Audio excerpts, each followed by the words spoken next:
Hello guys, yan. Good morning. Magandang araw sa inyo. Andito tayo ngayon sa Carmona Lantic Review.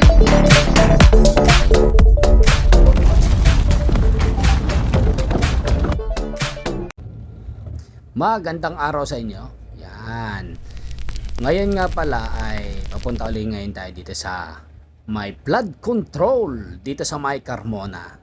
Yun. At ito nga pala yung stoplight ng may Carmona pag galing dyan sa may zigzag pababa. Yan. Kung mapansin nyo dyan yung stoplight malapit sa may Jollibee, dito tayo sa may bandang kanan.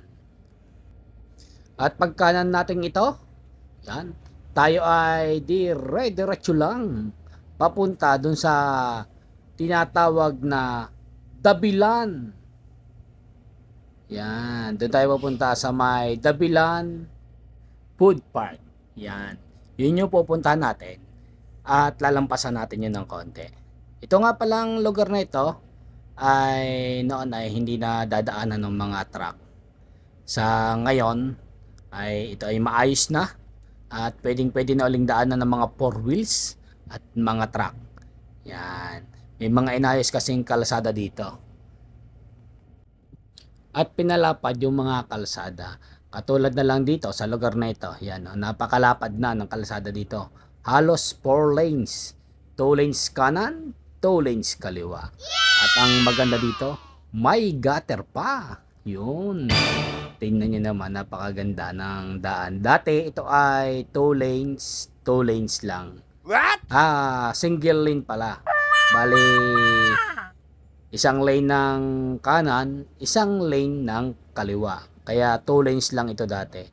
At nung dinagdagan nga, ito ay isinarado muna pangsamantala para mabilis na magawa itong lugar na ito. At ang lugar nga pala na ito, sa may bandang kanan natin, yan daw nga pala ay racetrack o karerahan ng kabayo. Yan, karerahan pala ng kabayo yan, yung lugar na yan. Pero hindi ko pa nakikita yung lugar na yan. Pero yung nasabi nila, kasi yung mga kasamahan ko noon, dito rin nagbubuhos sa may karerahan daw ng kabayo na yan. Pero hindi ko na inaabutan. Kaya ito, dire-diretso lang tayo, papuntang Dabilan. Paglampas ng tulay, yun po ay isa sa Dabilan papuntang Maguyam. At yun namang isa ay Dabilan din, dire-diretso rin naman. At yun nga yung tinatawag na Dabilan Food Park. Yan, at diretso nga tayo dito. Yung nasa kaliwa natin, ito ay Timbaw. Tayo ay dire-diretso nga. Yon, malapit dito sa may tulay. Yan, yan tulay na yan. Ito ay tinatawag na Dabilan. Tapos yung pakanan na yan ay Dabilan pa rin. Papunta nga naman na yan doon sa may Maguyam. Yon, papuntang Silang. Kung dadaan po kayo dyan, siguraduhin nyo lang na ang inyong sasakyan ay malakas-lakas dahil yung paahon po na yan ay napakatarik. Ito sa may kanan na yon. Kaya minsan maraming sasakyan dyan na tumitirik pataas dahil nga sa sobrang tarik. At yan yung isa sa shortcut kung kayo ay galing ng Carmona, papunta kayo ng Silang, yun ang pinakamabilis na daan. At isa nga pala ito sa lugar na laging pinapasyalan ng mga tao, lalo na at gabi. Yan, itong Dabilan Food Park. Yun. At ganito naman siya ang itsura niya pagkagabi. Maraming pumapasyal nga dito pagkagabi. Yan. At nagpo-food trip. Meron din ako nakakita dito yung mga nagtitinda yata yun ng ukay. Yeah, sa lugar na ito. Yun. Pero pagka ang hanap nyo ay mga pagkain, napakarami dito guys. Yan. Sunod-sunod yan. Lahat po ng may mga tent na yan, sila po yung nagtitinda dito ng mga fast food. Yun. Street food. Yun. Ng mga ano dito. Meron ako nakita nga dito, yung sago ba yun? Nakita ko dito. Tapos yung may mga fishbowl din. Tapos may mga pares. Iba't iba yung mga nakikita ko dito. Nang ako ngayon makadaan dito, parang ang sarap kumain, ang babango nung pagkain nila dito. Yun, merong nag-iihaw din. Yan. Minsan masubukan dito sa lugar na ito kumain kung gaano ba kaganda. Yan. Saka isa pa, ang masarap dito pagkagabi ay medyo malamig-lamig ang hangin. At masarap magpasyal-pasyal. Yan. Yun, no. Yan, oh, ganda. Dami ng makakainan. Kung talaga ay hanap ay kainan. Tapos may mga nabibili rin iba na hindi man pagkain. Sari-sari. Yun. Nung misa kami nagbuhos dito, ito ay inalis na. Hindi ko lang alam kung ito ba talaga eh gano'n pag kami sa inaalis tapos ibinabalik ulit. Nung nakaraan kasi nagbubuhos kami dito, wala naman ito. Tapos nito ulit, nagbubuhos na ulit kami, meron na ulit, binalik na ulit. Yan. At paglampas nga natin dyan guys, ito naman yung kakananan natin. Yun. Dito tayo sa kanan na ito. Halos tapos na ito, itong nasa may kanan hanggang doon sa may ilog na binubuhusan natin ngayon ng rebatement o flood control. Rebatement. Yan. Maganda na rin itong daanan ito sa kaliwa, pero may nakaharang pa din dyan doon sa may guardhouse. Hindi pa pinapadiretso. Yun. At ganun din dito guys. Ito ay may harang pa. May guard din na nakabantay dito. Kaya dito tayo sa may rough road dumaan. Dahil ito nga ay hindi pa naman lehitimong dinadaanan.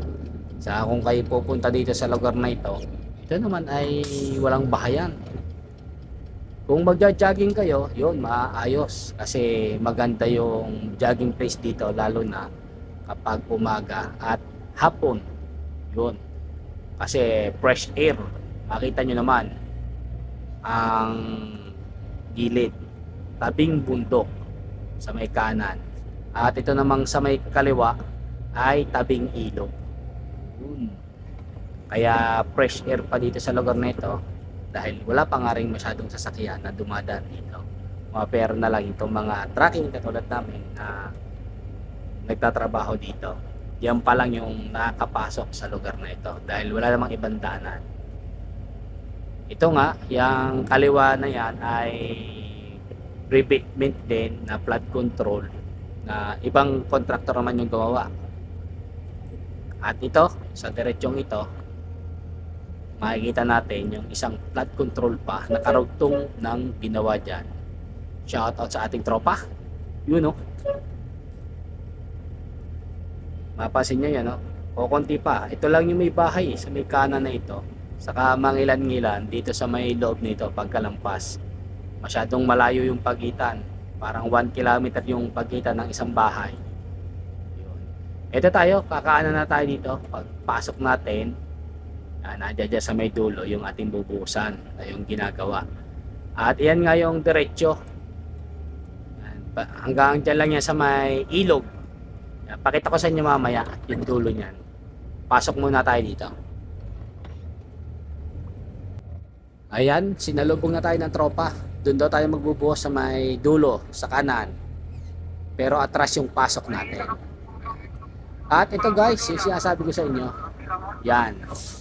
Kung mapansin nyo, yan, may 4 na poste dyan na putol. Yun. At ang dulo ng kalsada, yan, sa may kaliwa, tatawid yan dito. Sa ilog na ito, patawid yan sa kabilang bakod. Yun, mapansin nyo guys, lalaki ng poste. Ito yung magiging tulay na daan papunta dyan sa kabila. Yan, may tulay na po rin dyan. Poste. Dyan sa kabila na yan. At ito yung magiging tulay dito. Patawid dyan sa may kabilang subdivision. Yun. Hello guys, yan. Good morning. Magandang araw sa inyo. Andito tayo ngayon sa Carmona Lantic River. Ayan. Ito yung binubusan natin. Ito ulit. Lantic. Bahagi ito ng Lantic. Itong lugar na ito. At maganda yung rebatement dito guys. Yan na. Yung mga rebatement na ano.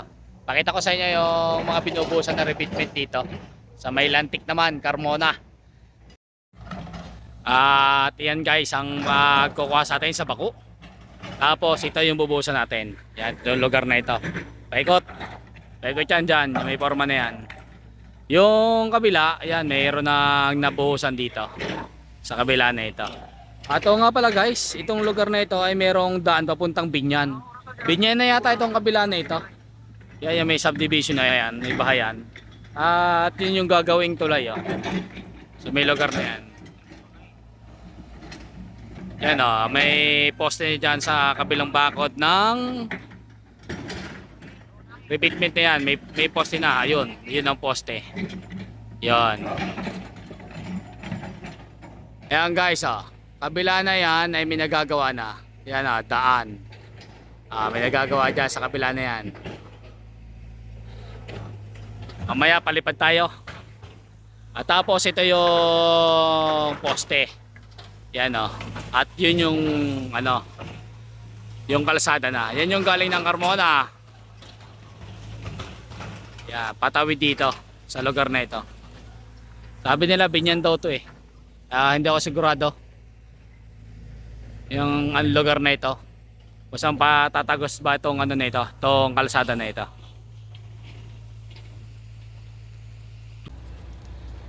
Ayun na yung ating isang tropa, dumating na. Yan, 3/4 ang kanyang dala doon sa dulo, kabilaan dala niyang sa kanyang concrete. Tayo ay dito. Yan, mahaba na nabusan natin dito. Yan, sila yung gumagawa dito. Shout out sa tropang Omnicon Builders. Yan, sila po yung naka-assign dito sa lugar na ito. At talaga namang maganda yung ano, pagkagawa.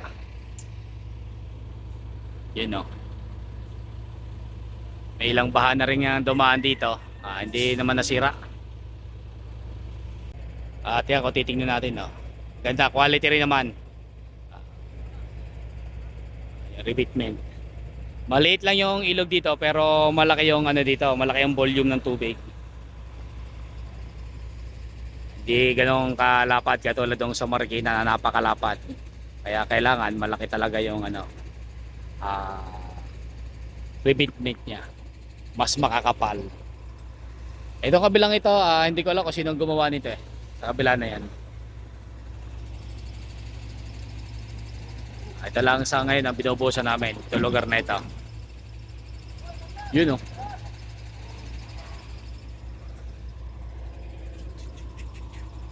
Nag-aayos na sila ng pangpader. At shoutout nga pala kay Engineer at kay Purman. Ayan guys sila. Kasama natin. Yun, ang engineer dito sa may kalsada na ito na dinaanan natin. Ayan, napakaganda no? Yun ang haba. Tapos ito yung mga revetment na binubuhusan natin. Yan, yung parang letter S na yan. Yan. At ang isang maganda dyan ay napakahaba ng revetment na yan na pa letter S. Yan no. Para siyang itsurang ahas. Yang lugar na yan. At ang kalsada na pinuwestohan natin ito ay patawid nga dito sa may lugar na ito. At ang pagkakaalam ko itong subdivision na ito ay Palm Real Estate. Yung ano na yan, sa may kaliwa na yan. At ang lugar nga na ito ay patawid daw diyan sa may Danau papuntang Binyan nga. Yan. Papuntang Binyan. Hindi ko lang alam kung itong kaliwa nga nito ay Binyan na nga rin ba nakakasakop. Yan. Pero itong ilog na ito na binubuhusan natin yung flood control na ginagawa natin. Ito ay sakop ng Lantic Carmona. Yan. Yan yung nakikita ko na nakalagay sa resibo namin. Saka yun nga, Lantic nga yung pangalan daw ng lugar na ito, ng ilog. Sakop pa ng Lantic. At patawid nga dyan yung kalsada no, na ginagawa dito, yung dinaanan natin kanina. Yan, sa lugar na ito. At yan nga, maganda na. Inaayos na. Kung mapansin nyo naman, dahil nga nag-uulan, may tubig-tubig pa. Yang lugar na kabila na yan. Yun. Marami sigurong itatayo pang subdivision dito. Napakalawak pa oh. Yan. At sabi nga nila ay patawid din daw ito diyan sa may malapit sa may expressway. Tapos diyan sa may Laguna Technopark. Malapit na rin daw dito pag tumawid na. Yan. Kaya abang-abangan natin. Baka sakali na makuha na natin itong lugar na uli nito kapag ka ito ay nilagyan na ng tulay. Yun. Pakalawak ko. Haba pa. Maganda yung project dito. Malaki pa ang project na kailangan gawin. Lalong-lalo na nga sa pagkapaganda noong flood control. Dahil kapag ka naging mga bahayan na yan sa division, may magandang flow ng tubig palabas. At ganun din sa ilog na ito. Yun, sana ay maalagaan no para hindi dumumi yung ating ilog. Yan. Haba pa. Hanggang doon pa sa may dulo. Oh. Napakalayo pa na gagawin dito. At ito yung ginagawang flood control dito. Kung titingnan natin, parang nipis lang ng ano no, ng pagkakagawa ng mga samento ng flood control. Pero makapal po yan guys. Hindi yan basta-basta ano lang. Makapal po yan. Yan. Saka ang kagandahan dyan sa mga pader na yan ay talagang halos buhos. Yun. Mapapansin naman no, pinapatibay yung ating pader upang hindi madala ng tubig kapag ka nagkakaroon ng bahaan. Yan. Ito yung site. At dyan tayo nagbubuhos sa lugar na yan kanina. Yan. Dyan. Sa lugar na yan. At ito nga.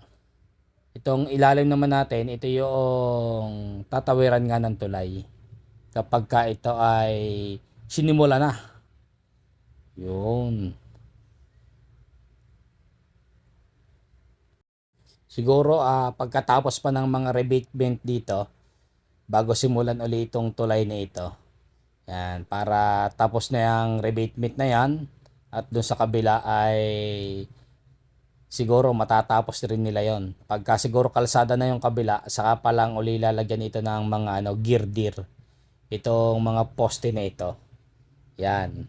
Mapapansin nyo, 4 na poste. Yan. Tapos sa kabila ay ganun din. 4 din na poste. Yan. Pero parang patagilid ano. Bakit kaya patagilid itong pagkakagawa ng poste na ito? Yan. Siyempre, naka-design yan sa mga engineer na gagawa dito. Sa yung mga construction. You know. Ganda oh. Yan. Pagka nandito ka sa lugar na ito ko, patawid dyan sa kabila. Yun.